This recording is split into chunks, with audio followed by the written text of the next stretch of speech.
All right, Hunter, let's call it for what it is. The Saints are on a crash course for firing Dennis Allen. Am I overreacting or am I underreacting?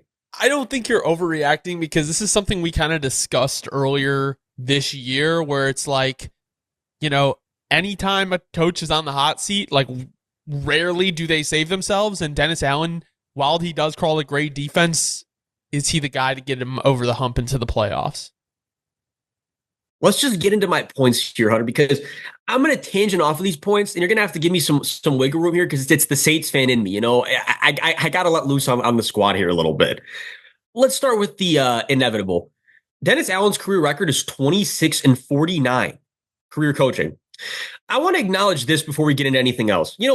Mickey Loomis sat up there all mighty and proud this offseason at a press conference, and he had the nerve to say, guys, calm down on DA. Look, we're gonna sit here and compare him to Bill Walsh and Chuck Noll. Believe it or not, that actually happened. If you want to go look at that video for yourself, it still exists out there somewhere in the realms of the internet. And let's just address the situation. What the fuck? Mickey? What the fuck? We had Dennis Allen. Not Dennis Allen, excuse me. We had Sean Payton for over a decade leading this team to good result after good result when the defense wasn't historically bad, which, oh, might I add, thanks, Mickey, because that's on you. That's all those historically trash defenses were your decision making, might I add. So, oh man, Hunter, I'm not to rail off because I have so many things I want to get into in a short time here. But let's transition that to another point I didn't even have written down, but let's call it for what it is. Because me and a lot of other Saints fans, I think, we're kind of under the impression like, well, Sean Payton's leaving us because he just got married and he wants to change the scenery and yada yada. But the more I think of it, the more I come to realize that the reality is Sean Payton said, this fucking dude Mickey Loomis, man, this dude Mickey's holding me back. Because clearly, if I'm not making every decision for the team, or if I'm not putting my foot in the door for every single decision, the wrong decisions are being made. Outside of the 2017 draft recently, call it for what it is, Hunter. What is Mickey doing? What is he doing? What is he doing? It's shit. The draft decisions, for the most part, I'm not considering that every draft pick we made is terrible because it's not. But four out of five of them, 3 out of 4 of them, not good. And not only they're not good, they always end up not even producing at all for the squad. Whether that they're cut within a couple years, traded, not re-signed. There's no longevity to the situation of how we draft and go about our player personnel, which I'm going to get to it shortly. But my point with that is, before I transition to the next point, the more I think about it, the more it's like, yeah, no, Sean Payton didn't just leave us because of circumstance. He left us because he realized that there was probably greener pastures outside of this team and the current leadership structure around this team. Anyways, this is the second 2-0 start to turn into under 500 or 500 within 6 weeks.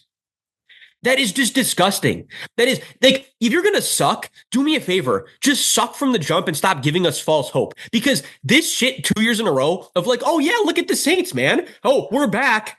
How much fun. No, we're not back. That's why I told you guys. And you remember this, Hunter, in the group chats we're in, everybody's sending me memes of the greatest show on turf. It's the Saints this year. And I told you guys, that's why I didn't get excited, because you guys clearly don't understand how the Saints operate every single fucking year. And even moreover, just recently. But whatever, into the next point.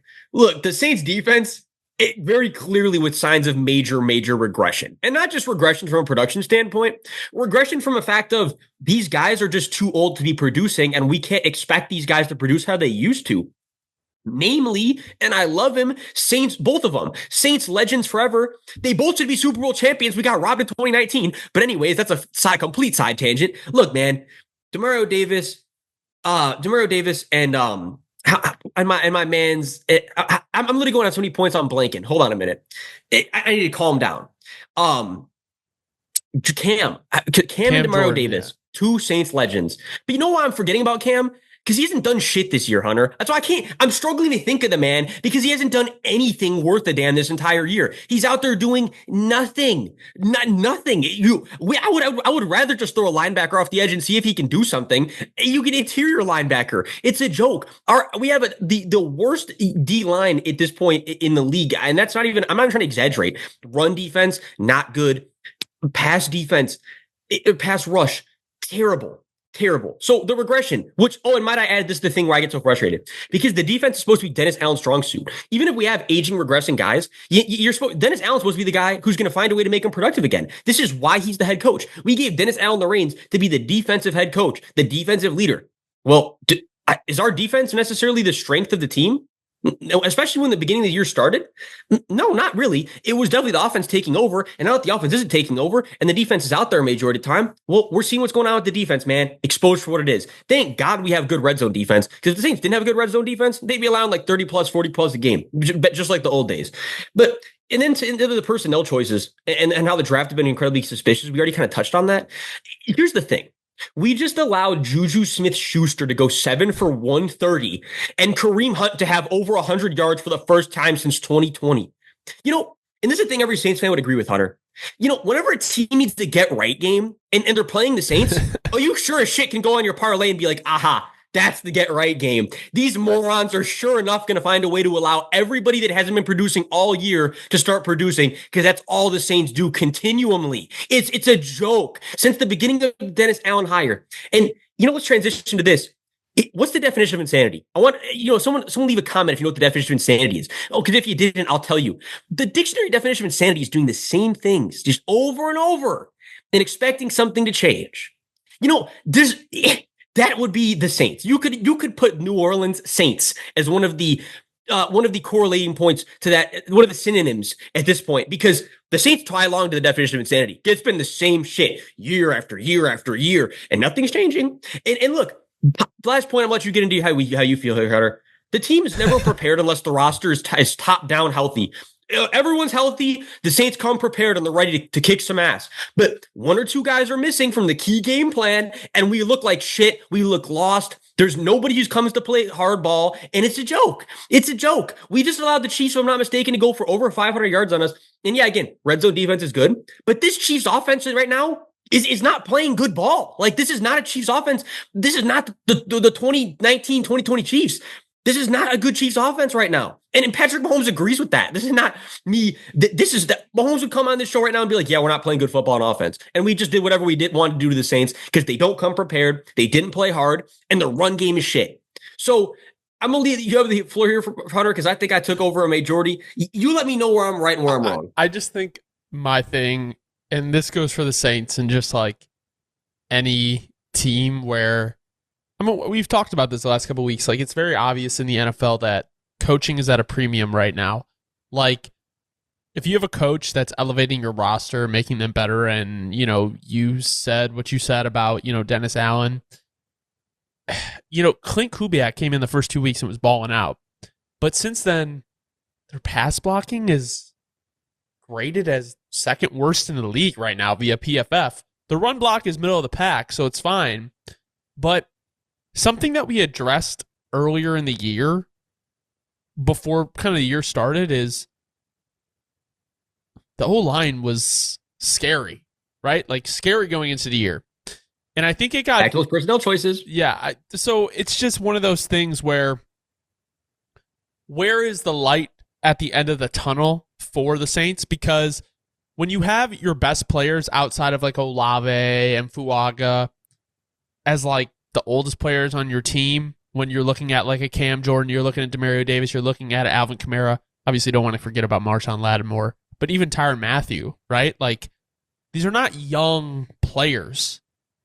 Like, there are players on the Saints that, yes, you can look at and be like, okay, yeah, they're good, but if you I don't will have say real quick, Tyrann I didn't mention, because the thing with Tyrann is he's actually having a relatively good season. I agree, getting old. I'm not saying they're necessarily bad. I'm just saying, like, when you look at the age of the roster and like how much it's going to take to get this team to like playoff and Super Bowl contending, do these guys fit that window? And unfortunately, it does not seem like they do. So it's just one of those things where it's like, are you just going to compete until the wheels fall off? Because if you're going to do that, it's going to be a very, very long road for Saints fans. Well, and Hunter, I'm glad you said that, because that's kind of the thing, is that's where my frustration comes from. And let me be crystal clear. I've never wanted to be more wrong about a hot take. If the Saints come out and win 5 in a row and I look like a jackass, I'll be doing backflips. I would be ecstatic to be wrong about this. I would. Let me, Saints fans, hand up. I don't want to be right about this. I don't. But, I've been echoing the same sentiment for years in a row, and I almost let them get me. I almost let them get me at the beginning of the year, but Hunter knows I did it. I stayed strong on my cause that it's a Dennis Allen-led football team. And I think once you come to grips with that and you stop being delusional, because that's another thing I want to touch on real quick, before we close out, is like, there's so many Saints fans that they just don't seem to get it. They don't seem to understand that if you don't have a functioning O-line that can pass and run block, you're not going anywhere. They don't seem to understand that whether it's Derek Carr, Jake Hayner, or Spencer Rattler, it's not changing anything because none of them have more than 1.5 fucking seconds to throw the football. Like, nothing is developing. And to the point of, it's kind of on Clint Kubiak, but it's really not, because when every single play you have, you just need to scrap 80% of them because the O-line can't do jack fucking shit. You're limited. And he's limited in every sense of the word. I can't say you're going to be like, yeah, it's all Clint.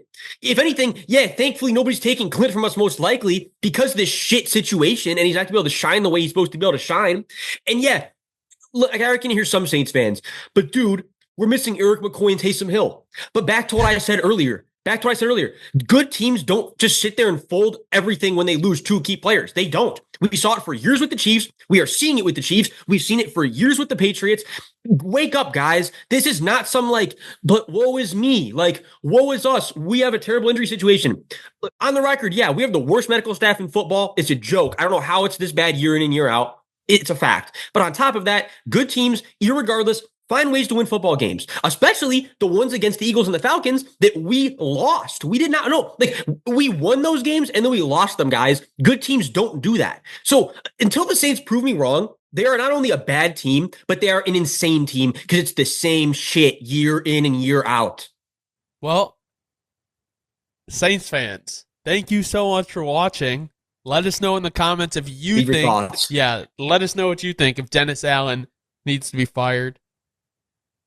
If you don't know ball, want to know ball, be sure to subscribe, leave a like. As I said, leave a comment, and thanks for watching.